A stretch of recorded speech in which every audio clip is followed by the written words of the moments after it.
Why is Marcus feared? What's the real monster? I was 12 when Marcus moved in next door. The whole neighborhood buzzed with whispers within hours. That's the man from the news, Mrs. Henderson said, clutching her pearls like they could protect her from whatever evil she imagined. The one who went to prison. MOM grabbed my arm that first evening as I headed outside to ride my bike. Her fingers dug into my skin hard enough to leave marks that would still be there the next morning. Stay away from that house, she said, her voice sharp with a fear I'd never heard before. That man is dangerous. He hurt children.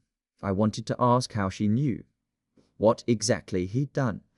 Why someone dangerous would be allowed to live in our neighborhood, but the look in her eyes stopped me cold. This wasn't up for discussion. For weeks, I watched him through my bedroom window. He kept to himself, tending a small garden that was actually quite beautiful, tomatoes and sunflowers mostly, arranged in neat rows with little handwritten labels stuck into the soil. He never made eye contact with anyone, never waved back when kids rode past. When children appeared on bikes, parents would immediately call them back inside, their voices sharp with panic. The mailman wouldn't even walk up his driveway. He'd throw packages from the sidewalk and hurry away like the house itself was contaminated. Mrs. Patterson from across the street started a phone tree, calling every parent whenever Marcus left his house. He's headed toward the school, she'd whisper into the receiver. Better keep the kids inside today. The homeowners association held an emergency meeting to discuss the situation. I wasn't supposed to know about it, but I heard MOM on the phone with Mrs. Chun, their voices low and worried. We've contacted a lawyer, MOM said.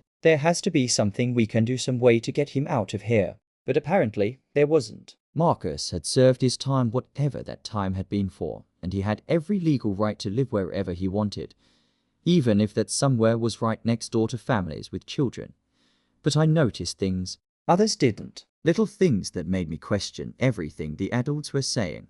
Like how he'd leave his porch light on until exactly 4:15 p.m. every weekday, which was precisely when I got home from school. Even though he worked nights at the warehouse, I'd see him watching from his kitchen window as I walked up our driveway, and only then would the light click off.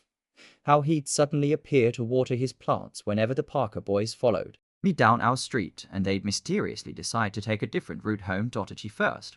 I thought it was coincidence, but it happened too many times to be random. How his curtains would twitch whenever I walked past, like he was keeping watch, not in a creepy way, more like a guard dog checking for threats. I started paying attention to his routine. Every morning at 7:30 a.m., he'd leave for his night shift at Morrison's warehouse, dressed in a simple blue uniform with his name embroidered on the pocket. He drove a beat-up Honda Civic that looked like it had seen better decades. He'd return at 6 o'clock a.m., park in his driveway, and go straight inside without looking around. On weekends, he'd work in his garden, but the moment children appeared outside, he'd pack up his tools and disappear. If a kid's ball rolled into his yard, he'd throw it back over the fence without coming outside. When Girl Scouts came selling cookies, he'd leave money in an envelope taped to his door with a note saying to keep the change. It was like he was trying to be invisible. Mrs. Henderson organized what she called safety patrols, parents taking turns walking the neighborhood, keeping an eye on Marcus' house. They'd write down when he left, when he returned, who visited him. No one ever did. What packages he received. We need to document everything, she announced at the next homeowners meeting, in case something happens. But what struck me was how hard Marcus worked to avoid giving them anything to document. He never lingered outside, never spoke to neighbors unless directly addressed, and even then, his responses were brief and polite. Never played music loud enough to hear, never had parties or visitors. If he was a predator, he was the most antisocial predator I'd ever heard of. One evening in October, I was walking home late from the library when 3 older boys cornered me behind the gas station. Jake Morrison and his friends, the same ones who'd been making my life hell since middle school started. Look what we got here, Jake sneered, shoving me against the brick wall hard enough to scrape my shoulders. Little bookworms all alone. Jake was the kind of kid who'd been held back twice and was already shaving in 7th grade. His friends, Tyler and Brett, were smaller but mean in that pack animal way that made them dangerous. They went through my backpack, laughing as my books scattered across the dirty pavement. One of them grabbed my math homework, the assignment I'd spent 3 hours perfecting, and tore it in half. Another kicked my water bottle, sending it rolling into the gutter where it landed in a puddle of something that smelled like rotting food. Please, I said, hating how my voice cracked. Just leave me alone. Ah, little baby's going to cry. Jake taunted, shoving me harder against the wall. The rough brick caught my jacket and tore a hole near the shoulder. Maybe we should teach you some manners, show you what happens to freaks who think they're better than everyone else. Tyler pulled out his phone and started recording. This is going to be great, he laughed. We can put it online, show everyone. What a loser you are. I closed my eyes, wishing I could disappear. MOM was going to kill me for coming home late. The librarian had warned us about walking alone after dark. I should have called for a ride. Should have asked someone to walk with me. Should have done anything except put myself in this situation. That's when Marcus appeared. He didn't run or shout or announce himself dramatically. He just stepped out from behind the dumpster where he must have been taking out trash from the Chinese restaurant and asked quietly, "Problem here?" His voice was calm, almost conversational, but something about it made the hair on my arms stand up. He wasn't a big man, maybe average height, lean build, the kind of person you wouldn't notice in a crowd. But the way he stood, the way he looked at the boys without blinking, suggested someone you really didn't want to mess with. The boys looked up, and I watched recognition flash across their faces. Jake's cocky grin disappeared instantly. His friends took a step back, suddenly looking very young and very scared. "No problem, mister," Jake stammered, his voice completely different from the confident bully tone he'd been using seconds earlier. "We were just leaving." "Yeah," Tyler agreed quickly, stuffing his phone back in his pocket. "We were just leaving within seconds. All three of them were gone, leaving my things scattered everywhere and me standing there shaking." Marcus knelt down and helped me collect my books. Up close, I could see the deep sadness in his eyes, lines around them that spoke of sleepless nights and old pain. His hands were gentle as he straightened the pages of my torn notebook, careful not to make the damage worse. "You okay?" he asked, handing me my backpack. I nodded, not trusting my voice. "They hurt you?" I shook my head. The brick wall had scraped my shoulders, but that was nothing compared to what might have happened if he hadn't shown up. "Good." He stood up, brushing dirt off his knees. "You should get home. It's getting dark." "Thank you," I whispered. He nodded but didn't smile, just turned and walked back toward the dumpster, shoulders hunched like he was carrying the weight of the world. I made it home just as MOM was starting dinner. She took one look at my torn jacket and the scrapes on my hands and immediately launched into protective parent mode. "What happened? Are you hurt? Where have you been?" I told her about staying late at the library, about the boys cornering me, about someone scaring them away. I didn't mention who that someone was. "This is exactly why I don't want you walking alone after dark," she said, dabbing antiseptic on my scraped palms. "There are dangerous people out there." The irony wasn't lost on me. The dangerous person everyone warned me about had just saved me from actual danger. The next day, MOM was waiting when I got back from school. Her face was white with fury, and I knew immediately that someone had seen me with Marcus. "Mrs. Chen saw you talking to him," she said, her voice shaking with a mixture of fear and anger. "I specifically told you to stay away from that monster." "But MOM, he just helped me. Don't you dare defend him," she snapped, and I was shocked by the venom in her voice. MOM rarely raised her voice, never used that tone with me. "Do you have any idea what kind of man he is? What he did to children before he went to prison?" I tried to explain about the bullies, about how Marcus had just been taking out trash and happened to be there, about how he'd never even really talked to me. But MOM wasn't listening. She was already grabbing her keys. "We're going to see Pastor Williams," she announced. Right now, the drive to the church was silent and tense. Mom's knuckles were white on the steering wheel, and she kept glancing at me in the rearview mirror like I might disappear.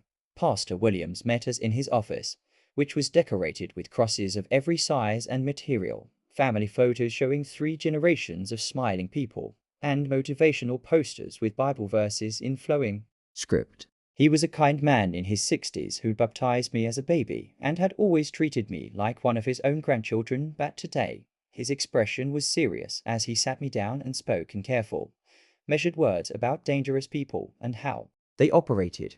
"Predators are smart, Emma," he said, leaning forward with his hands clasped on his desk. "They don't look like the monsters in movies. They look like friendly neighbors, helpful teachers, respected community members. They pretend to be kind to gain children's trust." He pulled out a pamphlet from his desk drawer, one of those Educational materials with pictures of smiling adults talking to children, designed to teach kids about stranger danger. They study kids' routines. He continued, pointing to illustrations that suddenly seemed more sinister than educational. They learn their vulnerabilities, find ways to seem helpful. They position themselves as rescuers so children would trust them. But he didn't offer me anything, I protested. He just scared away some bullies and told me to go home. Pastor Williams nodded gravely, like this was exactly what he'd expected me to say. That's precisely what I'm talking about. He positioned himself as your rescuer so you'd feel grateful to him, trust him. Next time, he might offer to walk you home for safety, then maybe invite you inside for a snack or to use the bathroom. He opened a pamphlet to a page showing the progression of predatory behavior, the slow escalation from helpful stranger to dangerous situation. That's how these men operate, sweetheart. They're patient. They build relationships slowly. They make children feel special, chosen, protected. Mom squeezed my shoulder, her grip tight enough to hurt. This is why you need to report any contact immediately before you become his next victim. I nodded and promised to stay away, but something didn't add up in my 12-year-old brain.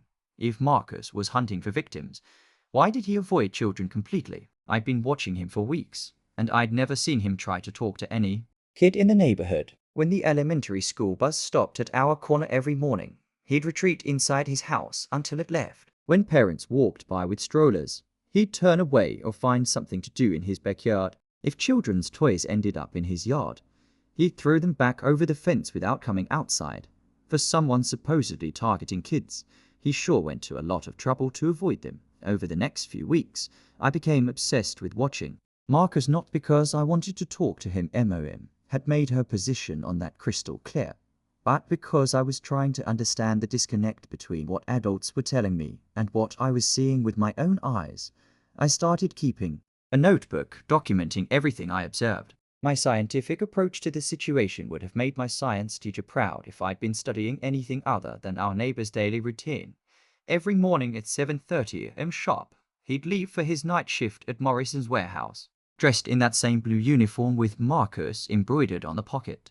The warehouse was on the other side of town, past the industrial district where most kids never went. He'd return at 6 o'clock a.m., looking tired, park his beat-up Honda in the driveway, and go straight inside without looking around or lingering. On weekends, he'd work in his garden, and this was where his behavior got really interesting. He'd positioned his small vegetable plot so he had a clear view of the bus stop where elementary kids waited each morning, but also so he could retreat quickly if any of them approached.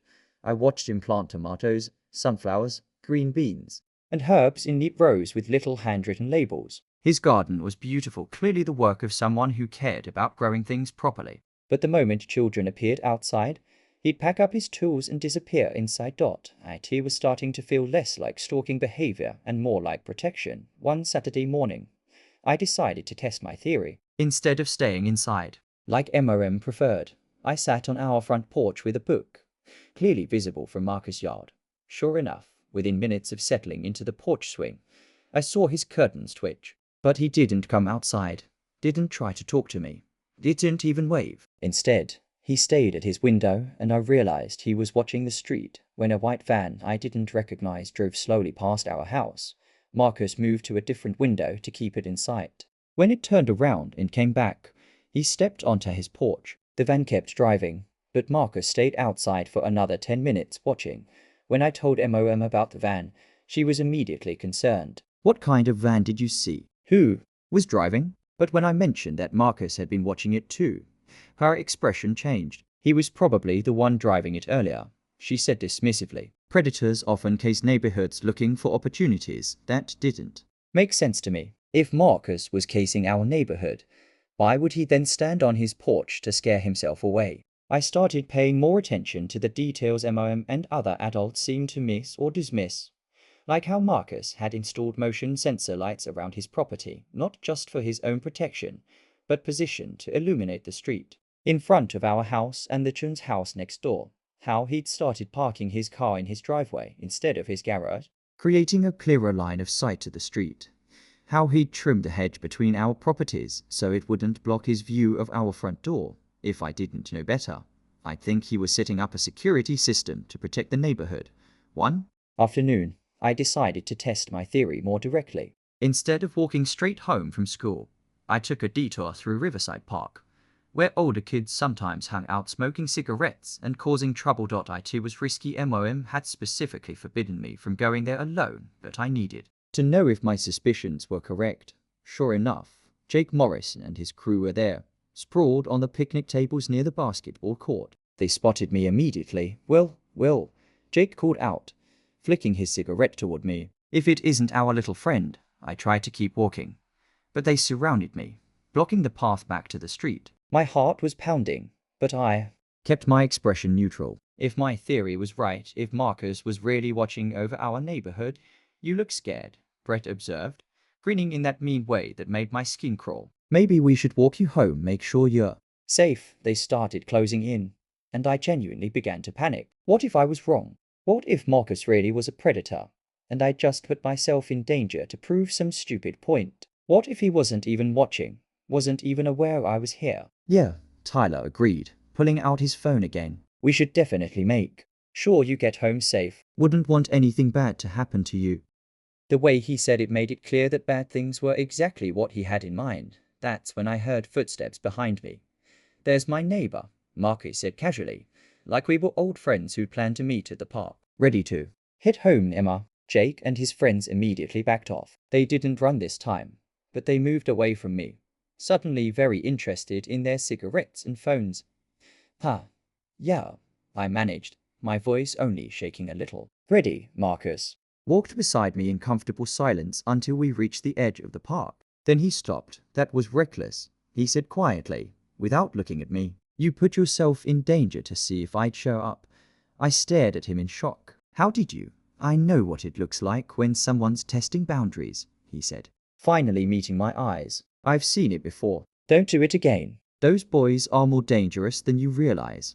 How did you know I was there? I didn't. I was walking to the store and heard voices, recognized yours. He started to walk away, then turned back. And Emma, next time you want to know something about me, just ask. Don't put yourself at risk for answers. That night, I lay in bed thinking about his words. How had he known I was testing him? And why did he seem more concerned about my safety than angry about being watched? I decided to take his advice. The next Saturday, I found him in his garden and approached the fence between our yards. He looked out from weeding his tomato plants, surprised but not unwelcoming. You said I could ask, I said, gripping the chain link fence between us. He set down his small shovel and gave me his full attention. Up close, I could see that his eyes weren't just sad, they were haunted, like someone who'd seen things he wished he could forget. Why does everyone think you hurt children? His face went very still. For a long moment, he didn't answer. I could hear birds chirping, a dog barking somewhere down the street, the distant sound of someone mowing their lawn. Then he sighed deeply, like he was releasing a breath he'd been holding for years. Because I did hurt someone, he said finally. Just not the way people think. Before I could ask what he meant, Mom's voice cut across the yard like a whip. Emma Marie Johnson, get away from that fence right now. She was standing on our porch, phone in hand, looking ready to call 911. I was just inside. Now, the tone of her voice told me this wasn't up for discussion. That evening, MOM sat me down for the most serious conversation of my life. She'd called Pastor Williams, who'd called someone at the police station who'd reminded her of Marcus' parole restrictions. Apparently, talking to minors was a violation that could send him back to prison. Do you understand what you've done? MOM asked, her voice thick with worry and anger. You could have sent him back to prison and worse. You could have put yourself in terrible danger. But he didn't do anything wrong, I protested. He just answered my question. That's not the point, MOM said, running her hands through her hair in frustration. The point is that you deliberately disobeyed me. You put yourself at risk. You interfered with a convicted criminal's parole. I wanted to tell her about the bullies, about how Marcus had never made me feel unsafe, about all the little things that suggested he was protecting rather than hunting. But I could see the fear in her eyes was real, and arguing would only make things worse. Promise me, she said, gripping my shoulders. Promise me you'll stay away from him. No more watching, no more questions, no more contact of any kind. I promised, but I couldn't stop thinking about what Marcus had said.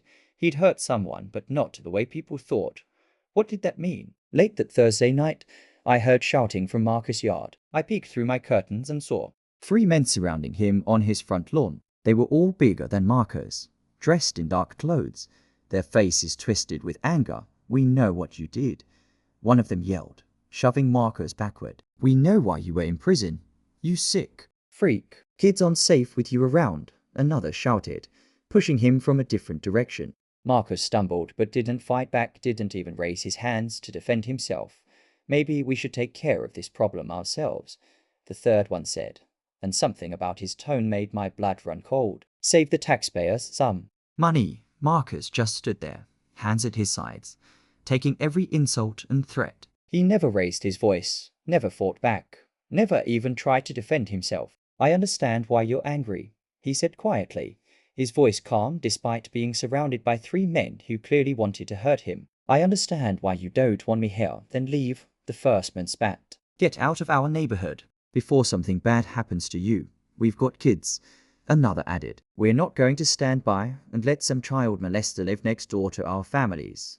That's when Marcus looked up directly at my window. Our eyes met for just a second, and I saw something I didn't expect. Not guilt or anger or fear, just exhaustion. The kind of bone-deep tiredness that comes from carrying a burden for too long. "I've never hurt a child," he said, still looking at my window. "I never would."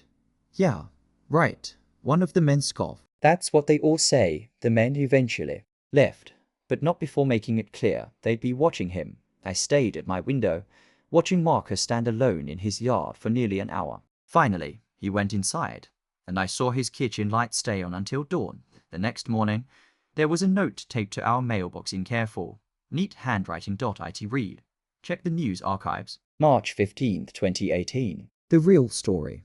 I waited until MOM left for her Saturday errands, then rode my bike to the public library downtown. The reference librarian, Mrs. Martinez, helped me access the newspaper archives on one of the computers.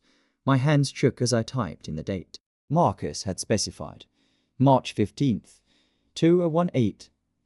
There it was buried on page 3 of the local section with a headline that made my heart stop. "Local man sentenced for assault on registered sex offender." My stomach dropped as I read the first paragraph.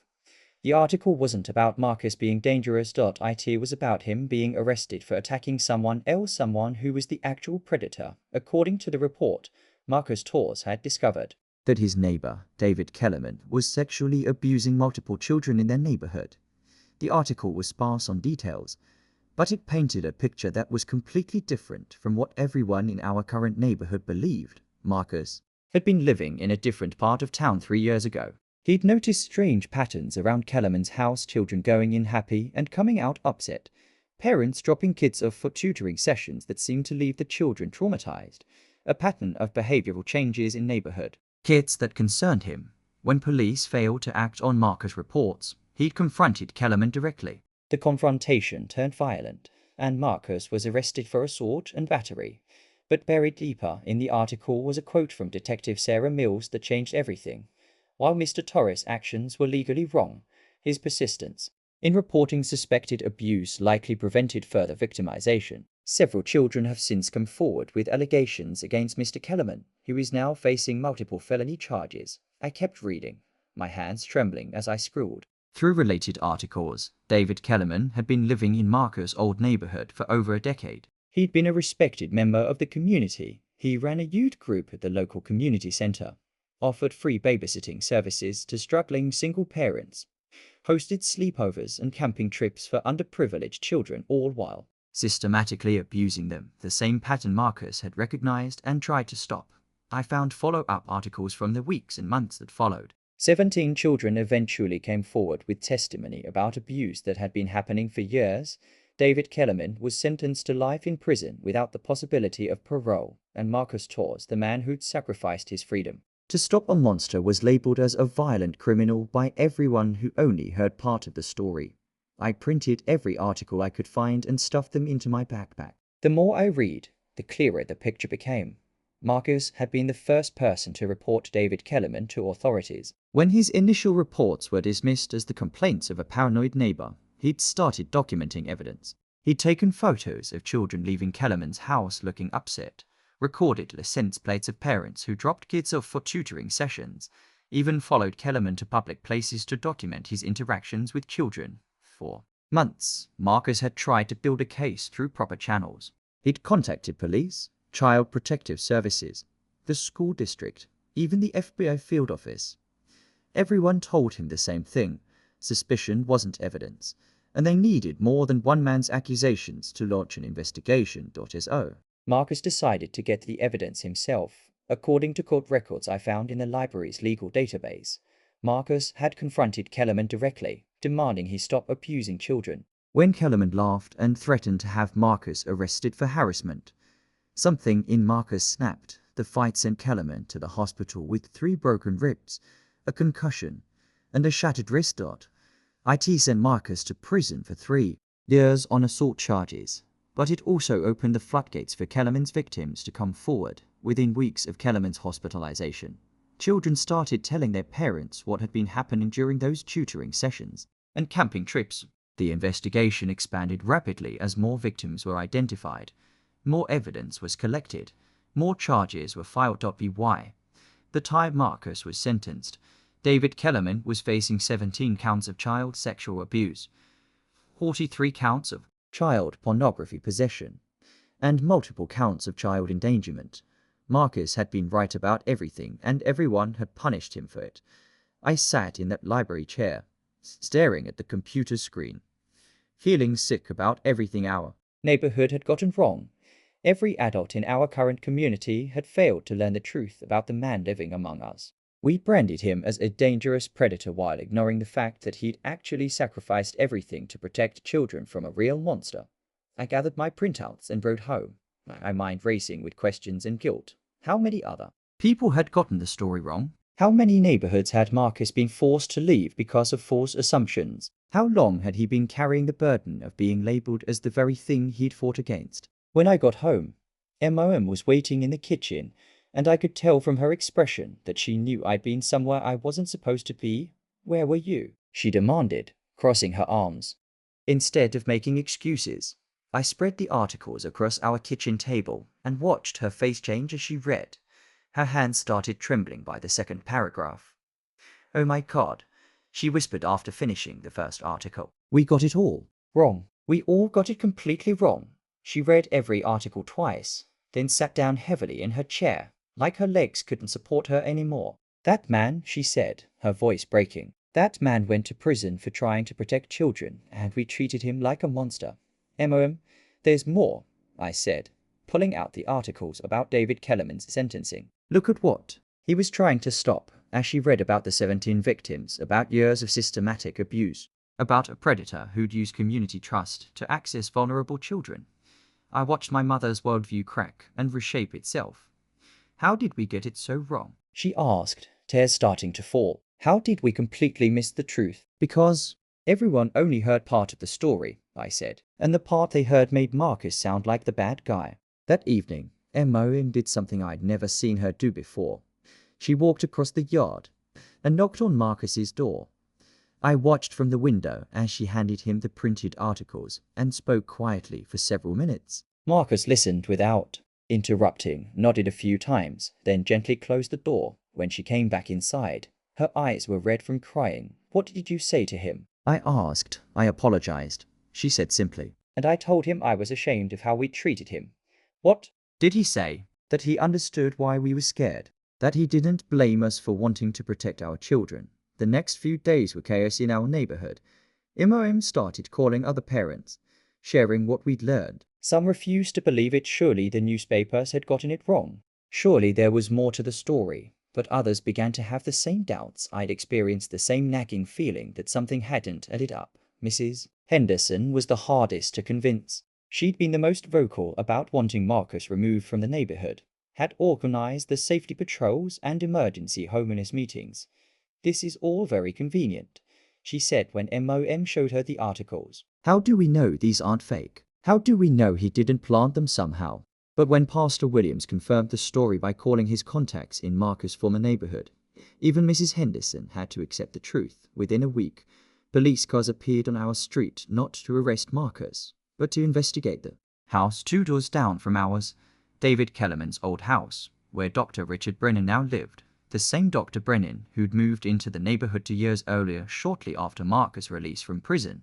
The same Dr. Brennan who'd positioned himself as a child safety expert, hosting community workshops about protecting children from predators. The same Dr. Brennan who'd started an after-school tutoring program that met at his house twice a week.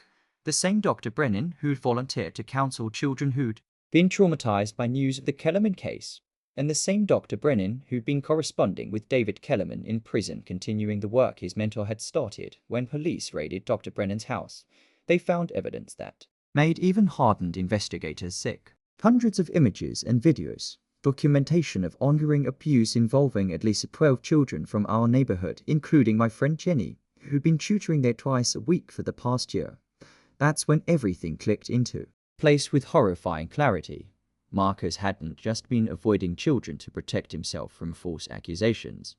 He'd been watching Dr. Brennan.